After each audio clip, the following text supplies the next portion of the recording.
कल हम लोग चर्चा किए थे चैप्टर 5 में द पार्लियामेंट्री गवर्नमेंट के अंतर्गत जुडिशियरी जो थर्ड ऑर्गेन है, जो बहुत महत्वपूर्ण है आज के परिवेश में, उस पर। और हमने कहा था कि जुडिशियरी के बारे में एक ऐसी इकाई है, एक ऐसा अंग है, खास करके डेमोक्रेटिक कंट्री के लिए जो बेहद महत्वपूर्ण है, क्योंकि कार्यपालिका और विधायिका दोनों को नियंत्रित करने का कार्य ये जुडिशियरी का ही होता है। संविधान का स्पष्ट प्रावधान है और संविधान में जो भी नियम बनाए गए हैं, नियम उल्लेखित है, उन नियमों का अक्षरशः पालन हो, इसके लिए अपना ये जो जुडिशियरी सिस्टम है वह पूर्ण रूप से अधिकृत है इसकी देखरेख के लिए, इसको इम्प्लीमेंट कराने के लिए। किसी भी प्रकार का विवाद की स्थिति में सुप्रीम कोर्ट को अधिकार है उस पर सही निर्णय सुनाया जाए। ये तमाम बातों के लिए राज्य में देश की जुडिशियरी जो है वह प्रभावी है, महत्वपूर्ण है। इसी में हम लोगों ने देखा था कल कि चूंकि जुडिशियरी की जो सर्वोच्च इकाई है, शिखर है, वह है सुप्रीम कोर्ट है। और सुप्रीम कोर्ट ही संपूर्ण देश के स्तर पर न्याय व्यवस्था के लिए अधिकृत होते हैं। सुप्रीम कोर्ट के जो सुप्रीम होते हैं, जो चीफ होते हैं, वो चीफ जस्टिस के रूप में जाने जाते हैं। हमने बता दिया है कल, ये 45वां ऐसे चीफ जस्टिस हैं जो शरद अरविंद बोबडे, ये 47वें राष्ट्रपति हैं। और इसमें 47वें मुख्य न्यायाधीश हैं देश के। इसमें देखा गया है कि भारत के संविधान में आर्टिकल 124 में स्पष्ट और एवं विशद चर्चा हुई है कि कैसे राष्ट्रपति के द्वारा चीफ जस्टिस ऑफ इंडिया की नियुक्ति की जाती है, उसके क्या क्या अधिकार क्षेत्र हैं, ये सब ऑलरेडी क्लियर हो चुका है। अब इसमें है कि सुप्रीम कोर्ट के अंतर्गत प्रारंभ में 15, 11, फिर 15, फिर 25, फिर 30, फिर 33 और अभी वर्तमान में 34, 33 और 1 34 न्यायाधीश हैं, जिसमें एक मुख्य न्यायाधीश है और 33 अन्य न्यायाधीश हैं। कुल मिलाकर के सुप्रीम कोर्ट में मुख्य न्यायाधीश समेत सभी न्यायाधीशों की संख्या जो है टोटल वो 34 की हो गई है। ये सारे न्यायाधीश मिलकर देश की न्यायिक व्यवस्था को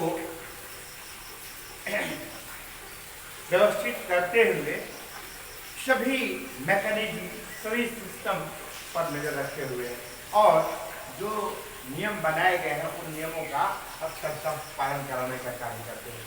संविधान में जो नियम है, जो उल्लिखित है, उसका संरक्षण का कार्य चूंकि ये करता है। यही कारण है कि आज के परिवेश में हम संविधान का संरक्षक या यूं कहें कि संविधान का गार्जियन भी हम सुप्रीम कोर्ट को मानते हैं, जुडिशियरी को मानते हैं। इसलिए हम जुडिशियरी भी कर देते हैं। जुडिशियरी का मतलब होता है सुप्रीम कोर्ट भारत में, क्योंकि जुडिशियरी सिस्टम का सर्वोच्च इकाई जो है वह सुप्रीम कोर्ट है। और सुप्रीम कोर्ट को सहयोग करने के लिए सुप्रीम कोर्ट के दिशा निर्देश में सुप्रीम कोर्ट के द्वारा जो भी कॉन्सेप्ट दिया जाता है प्रत्येक हाई कोर्ट को तथा हाई कोर्ट के साथ ही साथ डिस्ट्रिक्ट कोर्ट और डिस्ट्रिक्ट कोर्ट से और नीचे का जो कोर्ट है, जिसको हम सबऑर्डिनेट कोर्ट के नाम से जानते हैं, तमाम कोर्ट मिलकर के देश की तमाम गतिविधियां जो न्यायिक व्यवस्था से जुड़ी होती है उनके द्वारा संपादित करने का कार्य किया जाता है। इसीलिए संविधान का संरक्षक, संविधान का गार्जियन हम सुप्रीम कोर्ट को मानते हैं। तो सुप्रीम कोर्ट ऑलरेडी क्लियर हो गया कि इसका बहुत इंपॉर्टेंस है। अब जो है सुप्रीम कोर्ट के जजेस की नियुक्ति हम क्लियर कर चुके हैं कि महामहिम राष्ट्रपति महोदय के द्वारा किया जाता है, किंतु सरकार के परामर्श से इस प्रकार की नियुक्ति होती है। किंतु हमको पहले यह जानना है कि किन्हें सुप्रीम कोर्ट का न्यायाधीश, जज नियुक्त किया जाना चाहिए। तो उनके लिए कुछ अर्हताएं हैं, कुछ शर्त हैं, कुछ मान्यताएं हैं, क्वालिफिकेशंस हैं, जिसको जानना जरूरी हो जाता है। सबसे पहले तो यह कि सुप्रीम कोर्ट का जज या चीफ जस्टिस वैसे व्यक्ति बनेंगे जो सर्वप्रथम शर्त यही है, ये नहीं को कहीं दूसरे का व्यक्ति बनेंगे, भारत का वह नागरिक होना चाहिए, be a citizen of India. कहाँ का नागरिक होना चाहिए? अपने देश का नागरिक होना चाहिए, भारत का नागरिक होना चाहिए। दूसरी बात क्या है कि दूसरा शर्त है, एक ही बार डायरेक्ट सुप्रीम कोर्ट का जजेस ही नहीं बनाए जाते हैं, उसकी लंबी प्रक्रिया है।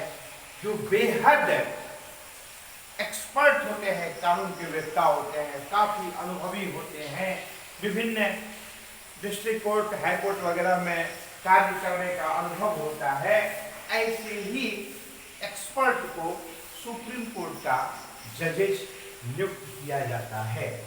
तो दूसरा शर्त क्या है, दूसरी क्वालिफिकेशन क्या है, शर्त मान्यताएं क्या है? हैव बीन ए जज ऑफ HC, यानी हाई कोर्ट। HC शॉर्ट में हमने लिखा है जगह कम डालने के कारण, इसका मतलब होता है हाई कोर्ट, यानी कि कम से कम वो किसी हाई कोर्ट में, कम से कम किसी हाई कोर्ट में 5 वर्ष तक जज के रूप में कार्य किया हो, वैसे ही व्यक्ति सुप्रीम कोर्ट में जज बनने के लिए अधिकृत हो सकते हैं। अब है दूसरा भी शर्त है, वो यह है कि यदि वो हाई कोर्ट का जज नहीं भी है, तो वैसे व्यक्ति जो हाई कोर्ट में कम से कम 10 वर्ष तक अधिवक्ता के रूप में कार्य किए हैं, यानी वकील के रूप में 10 वर्ष तक कम से कम, और साथ ही साथ वो राष्ट्रपति महोदय के नजर में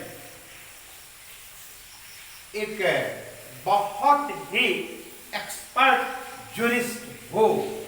यदि ऐसा है तो वैसे एडवोकेट को भी क्या किया जाता है, तो सुप्रीम कोर्ट के जज बनने का अवसर मिल सकता है। इसके बाद है, एक और है कि राष्ट्रपति के नजर में ये 10 वर्ष का तो वो हो ही, राष्ट्रपति के नजर में केवल एडवोकेट नहीं हो 10 वर्ष तक प्रैक्टिस में, बल्कि राष्ट्रपति के नजर में भी वह एक एक्सपर्ट के रूप में हो, न्यायविद के, एक्सपर्ट न्यायविद के रूप में हो, तो ऐसे व्यक्ति को भी सुप्रीम कोर्ट का जस्टिस बनाया जा सकता है। अब है कि संपूर्ण भारतवर्ष में सबसे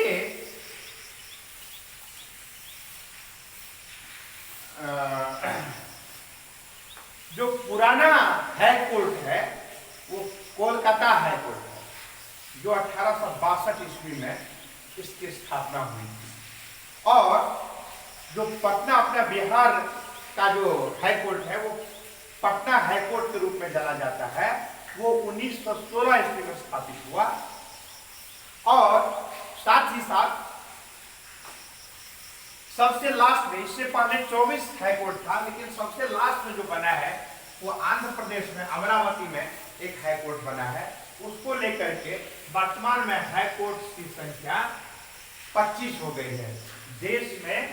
यदि ऑब्जेक्टिव ऐसा प्रश्न रहेगा तो हमारे बच्चे बताएंगे कि हाईकोर्ट देश में, अपने देश में, भारतवर्ष में हाईकोर्ट की कुल संख्या 25 है वर्तमान में।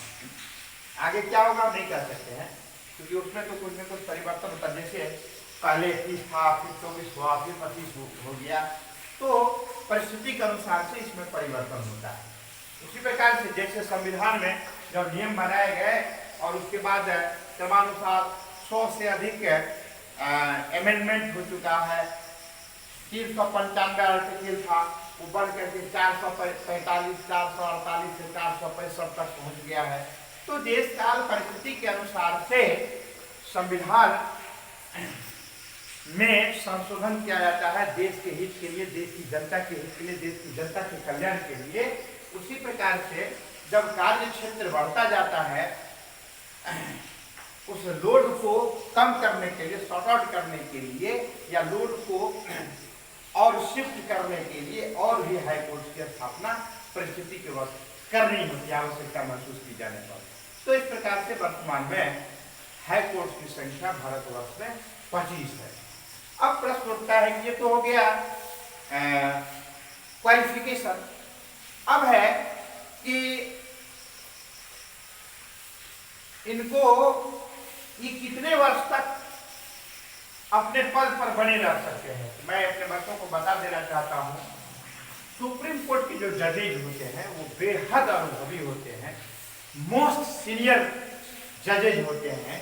इसीलिए चीफ सुप्रीम कोर्ट के जो जस्टिस होते हैं वो बहुत ही ज्यादा समय तक उनका कार्यकाल बीत जाने के बाद ऐसे लोगों को अवसर मिलता है। वो सामान्यतया बहुत ही अनुभवी होते हैं और वृद्ध होते हैं। इस महीने में कि क्योंकि विभिन्न कोर्ट से क्रमशः अनुभव करते हुए उसका प्रमोशन मिलते मिलते मिलते मिलते अंत में जाकर के सुप्रीम कोर्ट में मौका मिलता है, इसलिए वो अवकाश के बहुत करीब पहुंच चुके होते हैं। वैसे इनके लिए है कि 65 वर्ष तक जज अपने पद पर कार्य कर सकते हैं। 65 वर्ष पूरा होने के बाद ये अवकाश प्राप्त करते हैं, 65 वर्ष। और इसमें कोई 62 वर्ष में जाके, कोई 63 वर्ष में, कोई 64 वर्ष में जाकर के इस पद को सुशोभित करते हैं, कोई 61 वर्ष में जाकर के। यानी ये ऑफिस आवर के अंतिम कालखंड में इन लोगों को कम मौका मिलता है। यही कारण है कि देश को आजाद हुए अभी उसमें जो 70 वर्ष लगभग हुआ है, जिसमें ये 47वें जज हैं। तो निश्चित रूप से किसी को 2 साल मौका मिला होगा, किसी को 4 साल मौका मिला होगा, किसी को 1 ही वर्ष मौका मिला होगा। तो इस प्रकार से क्रमशः बहुत जो सीनियर मोस्ट होते हैं ऐसे ही जज को इस सुप्रीम कोर्ट में नियुक्त किया जाता है। अब है कि ये तो इनका पीरियड हो गया, ऑफिस का कार्यकाल हुआ। अब है कि जजेस या चीफ जस्टिस, यदि चाहे कि अपने इससे पहले भी अपने पद से मुक्त होने के लिए तो रिजाइन कर सकता है। वो लिखित पत्र वो महामहिम राष्ट्रपति महोदय के पास भेजता है अपना रिजिग्नेशन। और दूसरी विधि है, एक तो पहले तो 65 वर्ष की अवस्था प्राप्त कर लेता है तो स्वतः वो पद मुक्त हो जाते हैं।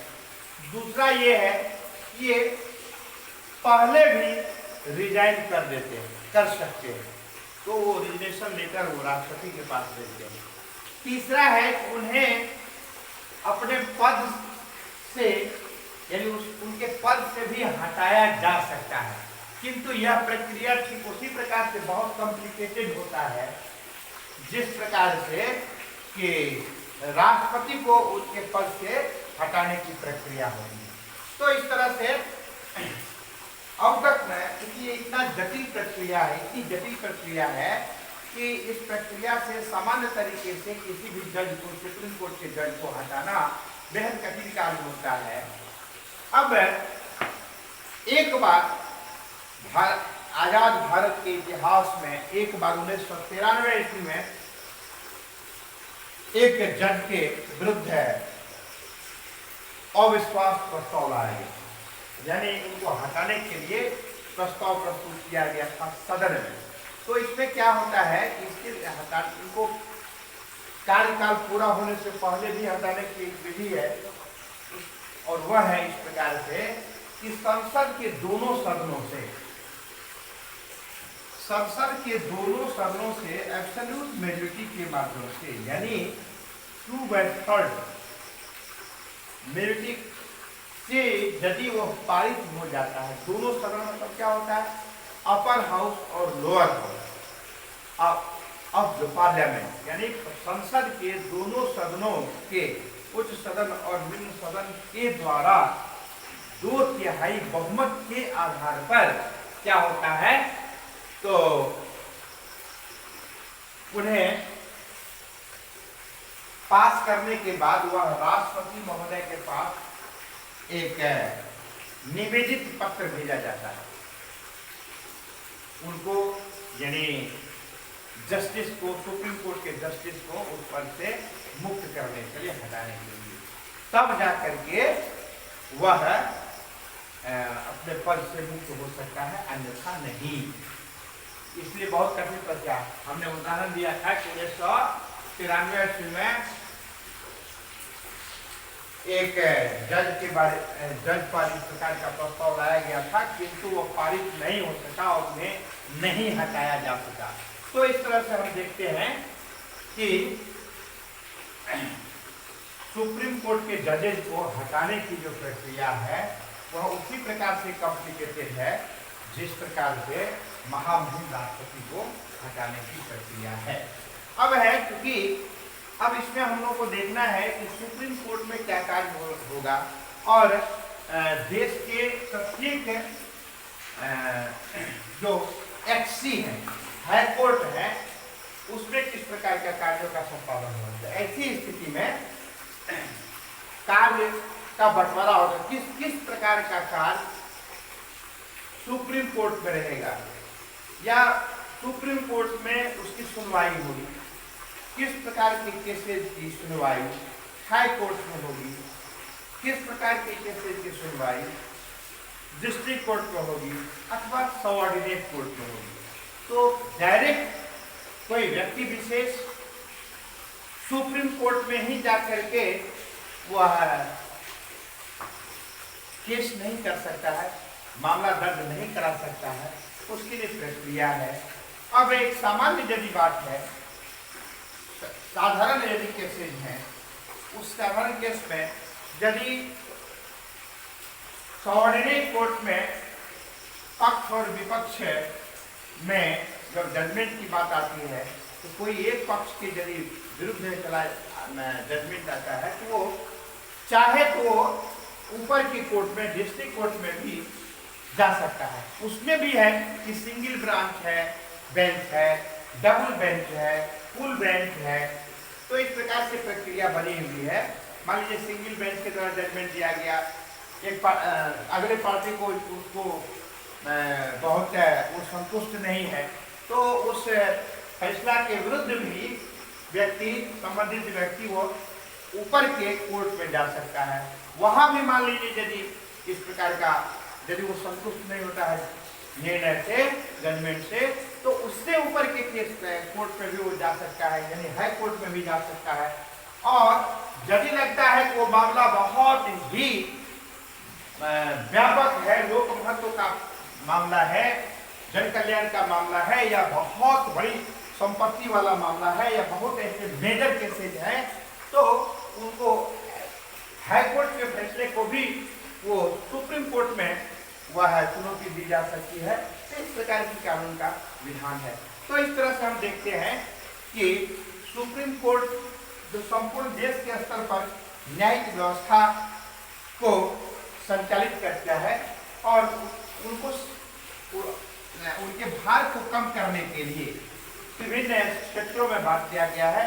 और किंतु दिशा निर्देशन सुप्रीम कोर्ट का जो रहता है, सुप्रीम कोर्ट के मार्गदर्शन, दिशा निर्देशन, नीति निर्धारण के आलोक में ही हाई कोर्ट को तमाम मुद्दों पर, तमाम केसेज पर निर्णय लेने का अधिकार होता है। और उसी प्रकार से सुप्रीम के हाई कोर्ट के मार्गदर्शन, दिशा निर्देशन में ही या उसी आधार पर डिस्ट्रिक्ट कोर्ट और सबऑर्डिनेट कोर्ट जजमेंट लेता है। तो इस प्रकार से न्यायिक विधान की प्रक्रिया है। और हम लोग इतना जान गए हैं कि सुप्रीम कोर्ट की रचना यानी कैसे हुई रचना, तो कि 33 और 1 कुल 34 जजेज की नियुक्ति के आलोक में इनका गठन होता है सुप्रीम कोर्ट का। फिर उसके बाद वर्तमान में इसकी रचना होती है। फिर उसी प्रकार से अब हाई कोर्ट है, तो हाई कोर्ट्स में भी मुख्य न्यायाधीश होते हैं और अन्य न्यायाधीश होते हैं। तो प्रत्येक हाई कोर्ट में न्यायाधीश और अन्य न्यायाधीशों की संख्या जो है उसमें वेरी है, कहीं पर कुछ अधिक है, कहीं पर कुछ कम जजेज हैं। ये निर्भर करता है उस क्षेत्र की आबादी पर, उस क्षेत्र की आवश्यकता पर, कितने जजेज को नियुक्त किया जाए। ये सारी प्रक्रिया ऑलरेडी क्लियर किया हुआ है, की हुई है। अब है कि आगे हम लोग को देखना होगा कि इनकी क्या क्या सुविधाएं इसमें दी जाती है। तो सुप्रीम कोर्ट के चीफ जस्टिस का पहले 1 लाख रुपया वेतन था, किंतु अब जो है यह बढ़ गया है ये अप्रैल माह से। तो ये अभी 2,80,000 इसके चीफ जस्टिस का निर्धारित किया गया है और 2.5 लाख अन्य जस्टिस का। उसी प्रकार से हाई कोर्ट का भी है, हाई कोर्ट के चीफ जस्टिस का 2.5 लाख और उससे अन्य का उससे कम इसी प्रकार से निर्धारित किया गया है। शेष हम लोग अब अगले दिन चर्चा करेंगे कि किस प्रकार से हाई कोर्ट कार्य करता है और डिस्ट्रिक्ट तथा सबऑर्डिनेट कोर्ट कार्य करता है। डिस्ट्रिक्ट कोर्ट में भी बहुत बड़े बड़े मामले, मुकदमे को सुलझाए जाते हैं, जजमेंट लिए जाते हैं। तो उस पर हम लोग अलग से डिटेल्स में चर्चा करेंगे अगले क्लास में। आज की कक्षा में इतना ही। धन्यवाद।